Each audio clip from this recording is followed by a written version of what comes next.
মহাসমুদ্রের মধ্যে বাস করছি। এটা সমুদ্র। কিরকম?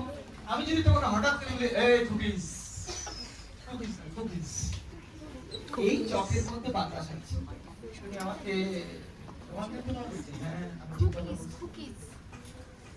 আমি যদি বলি চকের মধ্যে এয়ার আছে, তুমি কি মানবে হ্যাঁ কি না? কেন? আমি বলেছি কোন মানা হয়েছে? আমি বলছি হ্যাঁ আছে। আচ্ছা তুমি প্রমাণ করো যে কেন নেই। কিসের সাপেক্ষে বলবে যে এই চকের মধ্যে বাতাস নেই? আমি যদি বলি এই শোন কুকি, এই কাপটার মধ্যে কি বাতাস আছে, তুমি কি বলবে? বাহ বাহ বাহ বাহ বাহ, এতে চা খাও বলে সব মনে রেখেছো। আমি চক দিয়ে দেখি বলে ধরো দিয়েছি, জায়গা না আমি পড়াশোনা করি চক দিয়ে, তাই এতে কোনো কথা নেই। আর তুই তো বেশ খাচ্ছিস, উল্টো ভাবে দিচ্ছিস।